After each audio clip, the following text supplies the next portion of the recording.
मैं कक्षा 7वीं की छात्रा हूँ। तो दोस्तों, मैं आप सभी को एक कहानी सुनाना चाहती हूँ। मेरी कहानी के लेखक का नाम है हरिशंकर परसाई। हरिशंकर परसाई जी का जन्म सन 1924 और उनकी मृत्यु 1995 में हुई थी। हरिशंकर परसाई जी हिंदी के एक प्रसिद्ध महान लेखक और एक व्यंग्यकार है।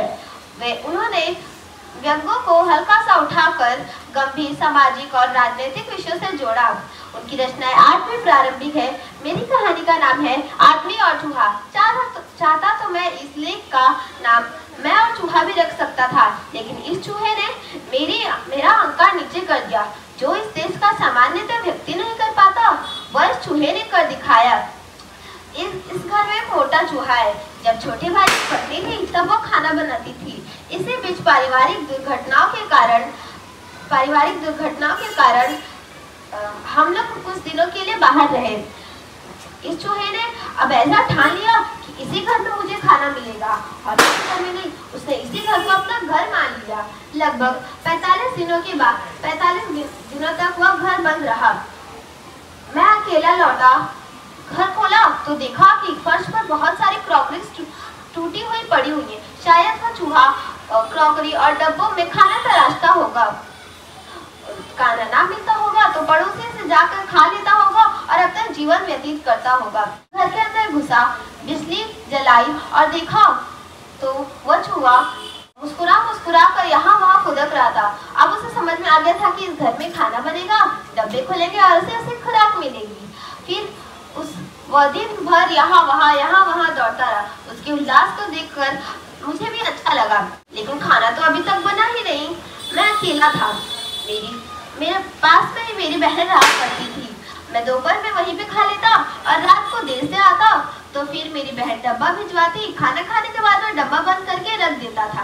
चूहा रंग निराश हो जाता और फिर हे भगवान, ये कैसा इंसान है, रोशनी भी है, बिजली भी है, लेकिन फिर भी खाना नहीं बनाता, वरना मुझे 2-3 टुकड़े मिल जाते रोटी के।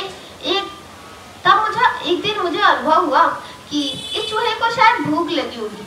एक दिन वो मेरे मच्छरदानी के सिर के पास आया और कुड़कुड़ाने लगा। मैं उठ गया और उसे भगाया, लेकिन वो फिर आया और फिर मुझे परेशान करने लगा। एक दिन वो मेरी मच्छरदानी के अंदर ही घुस गया, अलमारी के नीचे घुस के अगर मर गया तो, और अगर अलमारी के नीचे घुस के मर गया तो फिर पूरा सड़ेगा, पूरे घर में दुर्गंध आएगी और फिर भारी भरकम अलमारी उठाकर इसे साफ करना पड़ेगा। तब मुझे एक दिन अनुभव हुआ कि नहीं, इसे भूख लगी होगी। तब मैंने इसकी खाने की तैयारियां की। एक दिन जब मैंने डब्बा खोला तो देखा कि पापड़ था। तब मैंने पापड़ के टुकड़े यहाँ वहाँ बिखेर दिए। तब कहीं से चूहा निकल कर आया और उसने एक टुकड़ा निकाला और भागते हुए गया, अलमारी के नीचे छुप के आराम से खाने लगा।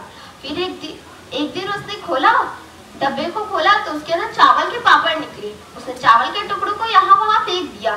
चूहा आया, सूंघा और फिर चला गया। शायद उसे चावल के टुकड़े पसंद नहीं। फिर मैं ये सब देखकर आश्चर्यचकित हुआ कि चूहे की पसंद तो देखो जरा। फिर मैंने रोटी के टुकड़े फर्श पर डाले। वह सुबह देखा तो सब खा गया था। वह सब कुछ खा चुका था। अब मैं हमेशा रात को रोटियां बिखेर देता और वो रात को आता, खाता और सो जाता आराम से। फिर मैं चैन की नींद सोता और वो भी चैन की नींद सोता। मगर मैं सोचता हूँ कि क्या इस देश के इंसान चूहे से भी बदतर हो गए। चूहे तो अपने हक के लिए मेरे सिर के पास आके कुड़कुड़ाया करते थे, लेकिन कब इस देश का आदमी कब चूहे जैसा आचरण करेगा। धन्यवाद।